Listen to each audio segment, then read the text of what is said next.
That was Queens of the Stone Age on XFM, and Ivo Graham's air drumming really let him down. If you haven't been listening, we have been critiquing Ivo Graham's air drumming throughout the show. That isn't just a very strange way to start the third hour. We are also joined, as per usual, by James Acaster. Thank you, mate. Cheers. How are you? Very well.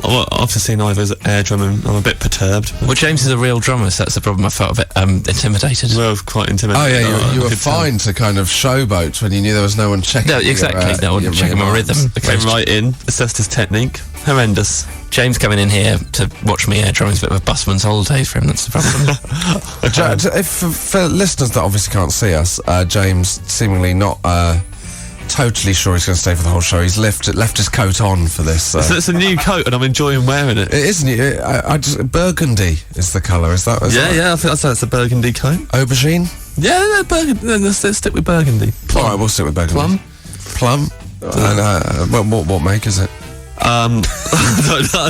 This is crying out for tweeting a picture of the jumper and getting people to suggest this is really. Oh, it's a nice coat. So let's move on. But I mean, you combined it with trousers that I describe as mustard. Yep. Mustard and plum. No, oh my, you fairly Whittingstall. Heston Blumenthal. Well, let's move on. Another chef. How's your week been, James? All right, mate. Yeah, pretty good. Any news? Just been gigging it up, and went and saw my parents yesterday. That was nice. Yeah, Dave and Diane. How was that? Yeah, lovely. We went for dinner at my auntie and uncle's house. Very civilised affair. This is the single worst link I've ever done on radio. Well, it might be, but it's the nicest little chat I've had in weeks. So, it's up to you, mate. How was your dinner at your auntie's house? I'm going to pursue it, because you've got to get somewhere. Oh, mate, it was a smorgasbord. So here we go. Here's a bit of a rundown. Smoked salmon on one plate. I didn't say what was it. I said how was it. Oh, come on. You never asked me how it was. Who are you, fairly Wicks? So where's the Blumenthal? Smoked salmon. Was I eating it or wearing it? That's the question. It was a very nice meal, yeah. Oh, well, that's very, very good, very good. So, and any other news? Not really. I woke up this morning to discover... you're doing about people getting locked in places, aren't you? I had the opposite. I woke up this morning and discovered my front door was wide open. I'd not locked it behind me. On my way, I just left myself open to the... Drinking? No, I wasn't drinking. Just got in for the lovely meal. Yeah. Too much. You're high on family life. And, I woke up this morning. Was it open? Is it open? Open, like literally ajar. Front door was open. I was just trying to make a jar pun then. A jar of pesto. That's how I describe my shoes. Josh Widdicombe Podcast XFM. Now we are talking... Well, there's two things we're talking about. I do like when someone replies to both topics in one tweet or text. Dabnor93, 140 characters, managed to respond to two topics. 1, bad birthdays. 2, I've been locked in. Amazing. Imagine if he nailed the anyone can play guitar as well in the same tweet. I'm guessing he was the person who was meant to jump out the cake and he couldn't get out. Right. No, it's not, James. Stand down. Dabnor93, I've been locked out of the changing rooms. Wait, I've been locked out of the changing rooms in an all-girls school in just my boxers. Legend. I don't even understand what's gone on there. I've been locked out of the changing rooms in an all-girls school in just my boxers. Too right, you shouldn't be allowed in. Yeah, they probably locked you out when you were trying to get in. That's not an anecdote, that's a police prop, that's... Did you imagine that this school would have some kind of birthday policy? If you had ID to prove it was your birthday, you were welcome in the all-girls changing rooms. I'm going to guess his worst birthday was in jail. His first birthday got food scales for my birthday. I mean... Oh, I thought you meant the same anecdote for... the anecdote doesn't respond to both, but I mean, the food scales kind of pales into insignificance to his kind of reign of nuddy terror. I like how he's glossed over the initial... I've been felony. locked out of the changing rooms in an all-girls school just in my boxers. Definitely not a female. Well, it might be a girl, but they don't wear boxers, do they? Girls? I mean, I don't know that much about them. Some girls wear boxers. Well, there we go. But if that person could... Great insight. If that person could tweet it again and maybe... Dabnor93, I don't know if that's a girl or a boy's name. It's difficult to judge, isn't it? It is no quite. gender. Dabnor is quite a unisex name. It is. If you baby Dabnor, you wouldn't know, would you? Now Dabnor 92, lady, definitely. Ivo, can you top that? Not the food scales bit. I mean, that's the greatest story ever told. Food scales. Also, I don't think it's a word. I got locked out on. I was a couple of years ago on a university ski trip. This is my man of the people anecdote. This is my flatmate who I live with now as well. So when I told him this morning that I was coming on radio, and the topic was getting locked out of places, he looked at me and he said, "Oh ho, you've got quite the story for that one," which was when we were rooming together on a ski trip and we hosted a party. He said, "Oh ho, who are you living with?" That is not a surprise, come on. I imagine he had a little pipe. Oh, come on, James, that's not, a cravat. Not in your plum jacket. And we hosted a party before we went out to a club.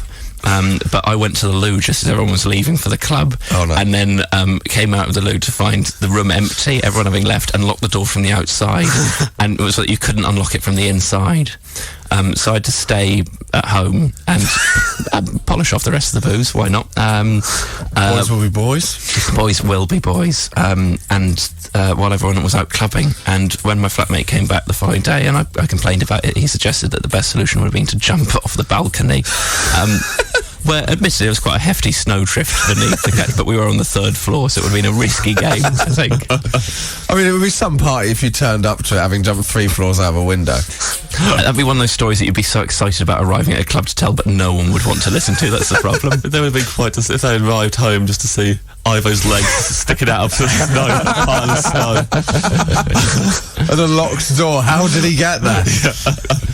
It's kind of a really weak episode of Jonathan Creek, that, but you know what I'm going to say, Josh? Never seen Jonathan Creek. Unbelievable. Lots of them turning up. Oh ho! Ivo's ended up face down in the snow, fellows. Oh, maybe he said aha. I'm sorry. I don't know if didn't realise it was going to be jumped on to this. Well, twiddly-dee. Let's move on from this kind of class attack. I feel like, I thought Britain was a classless society till James Acaster and Ivo Graham turned up to the radio show. Red James comes in with his agenda. In the building currently, there is a radio show with David Mellor and Ken Livingstone, because we often see them, but it's not as Acaster's walked into the wrong room again. So any more on those, keep them coming in. Any of those subjects we discussed, plum jackets, class warfare, those kind of things. All I'm saying, James, is your scrapes there better be bloody gritty.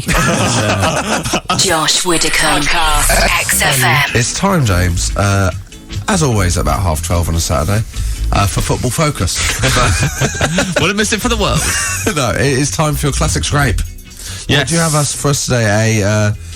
A one from the library or one from the present day? It's one from the library, Josh. Is it? Yeah, it's a few years Filed ago. under S for scrape. S for scrape, yep.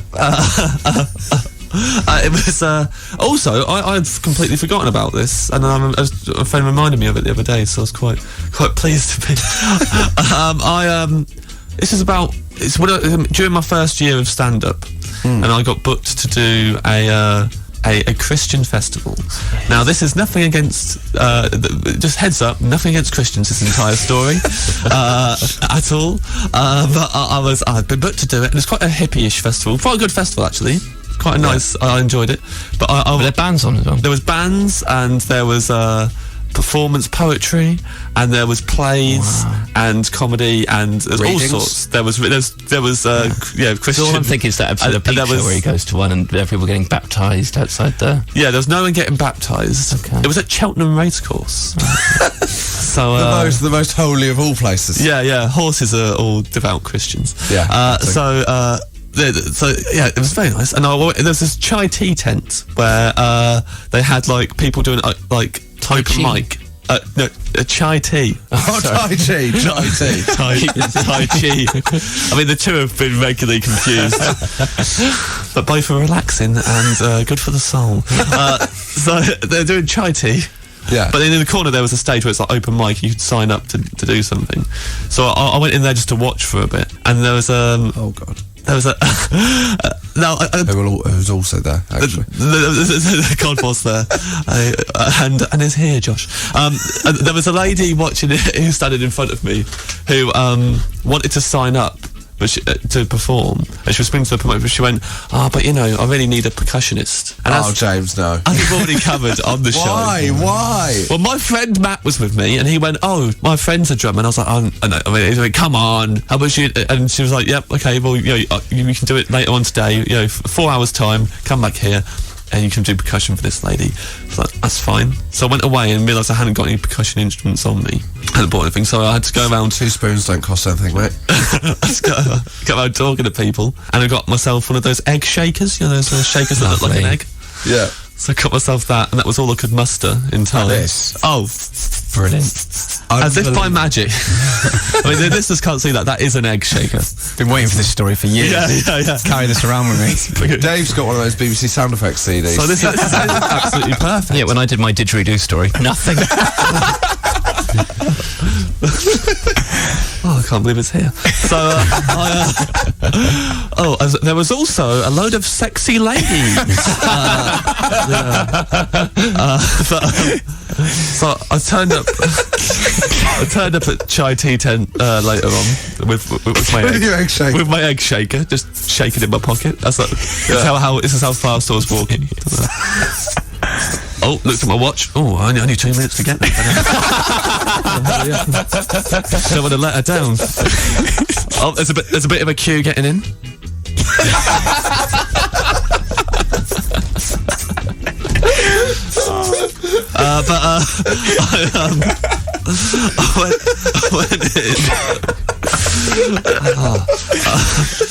It's not going to top that. I waited outside Chai Tea Tent, and then she turns up. This lady now she's changed her clothes since I saw her, and she's now wearing like kind of a massive, like a Technicolor the Dream coat kind of thing, and she's also got an arm full of coat hangers, about 20 coat hangers in her arms, like carrying them in her arms, and I said hello. She's like, right, and then she didn't even say like I'll explain these. We just went straight into it. You ready? So we went in and we had to sit. There was the stage, and on the stage was a table that she had moved there.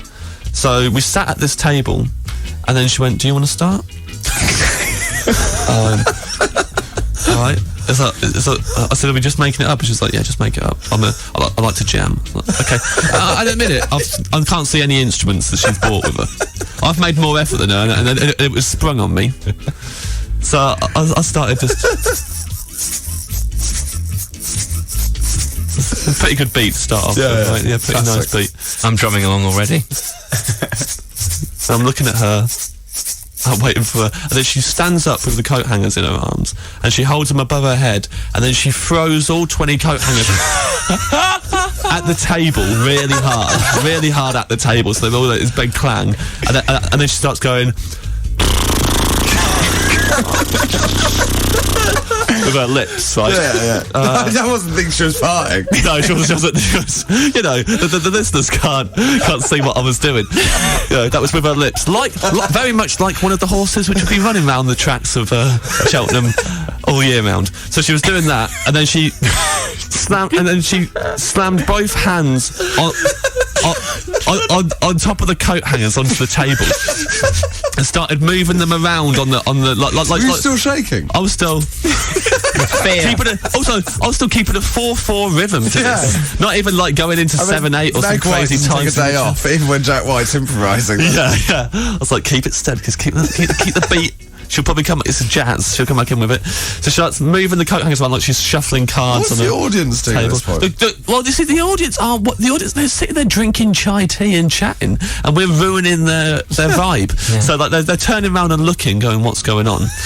Yeah. She's mixing up the John coat Bonham hangers. and Mistress Quickly over here. The coat hangers are like making this like sound as they're going around the table, and then the only lyrics she started shouting. Reflective surfaces.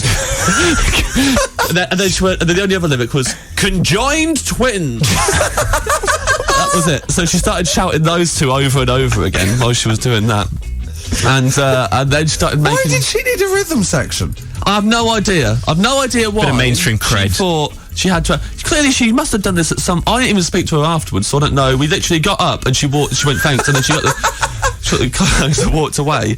But picked up her instrument, put it in the box. Yeah, I mean, it went on for a long time, and at no point did she pick up a coat hanger and try and tune it. Just like, hold on, this one's a bit flat.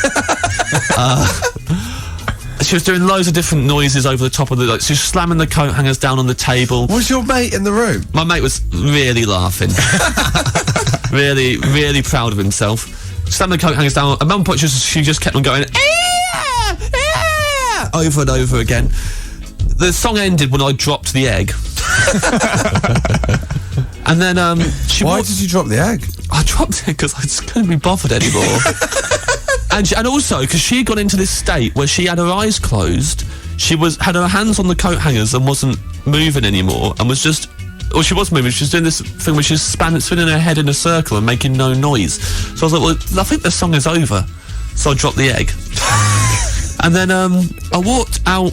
I was walking back to my tent in a bit of a daze, and I saw there was this tree that had like no leaves on it, but it's like a quite small tree, about my height, with loads of branches coming off of it, and then a picture next to it. And apparently this tree was an art exhibition at the festival. Yeah. And the photo next to the tree was of the tree with a coat hanger hanging off of every branch. But the coat hangers weren't on this tree anymore. And literally later on, my friend said he saw her put the coat hangers back on the tree. And she clearly nicked them off of a work of art on the way to the chai tea tent. What the hell was going on? I don't know. To this day, I don't understand what was going on. One short at the egg shaker display as well. Yeah. Also, yeah, the egg and spoon race. Still the best band you've ever been in there. Yeah. Still, like we've got more people watching us than any other band. That is amazing. How did you forget that? I can't believe. I don't know how I've forgotten that story. My friend just reminded me of it. Just hang up a coat. Said, yeah, hang up a coat. I had a vicious flashback. Oh God. Wow. Now, you said that story wasn't going to be anti-Christian. I can't imagine many atheists listening and going, it's time to convert. I do love coat hangers. Josh Widdicombe Podcast. XFM. That was an unexpected end to the song, wasn't it? From Two Door Cinema Club. You can't control your excitement of that. Really made me laugh. And I should say, this is speaking to someone. Oh, you know, anymore. Little robot voice. And they're selling out the O2, James, so the sales fix themselves. The O2. Right, we come to the end of the show where you wave goodbye to James Acaster and Ivo Graham. As a thank you for coming in, you can plug what you want. Ivo, would you like to start? No, I think you should probably let James go first. He could probably have some of my time as well, I think. Do you not want to plug anything? Oh no, I'd love people to come and watch me do comedy, but come and watch me do comedy. Yeah, I'm really giving it the my vaguest plug I've ever heard. Well, I've got I've mentioned the important ones on Twitter, and they're doing. I'm not good at this. Follow me on Twitter, and then please, and I'll do a couple of jokes and mention a comedy show, and then come to that. Ivo's very funny. You should all go and see him. Yeah, thanks. I mean, if you can't do it, do it yourself. We'll have to do it for you. James, my tour. Ivo, watch and learn. My tour continues. An old pro. Tonight, Redditch. Tomorrow, Sheffield. Harrogate on Monday. Oh, I'm doing Harrogate on Sunday. Lovely. Shall I leave something in the dressing room and see if you pick it up? Yeah. I mean, that'd be good fun. I'll leave that egg shaker. I'm going to take the egg shaker to Harrogate. Yeah. Leave it there. We'll see if that works. What an exciting life we lead. You've ruined the surprise now. He'll be expecting the egg shaker. Oh, yeah, You should have just taken it. I'll leave a crocodile. Be anything. Wednesday, Aldershot. Thursday, Brighton. Friday, Chipping Norton. Wow. Saturday, Cambridge. Brilliant. JamesAcaster.com for tickets. I should probably return the favour and say James's show. Well, it's not last year's show, but it's still very good. What is that? How dare you? Both got nominated, mate. But neither one, which is the important thing. Thank you both for coming in. Thank you, Dave.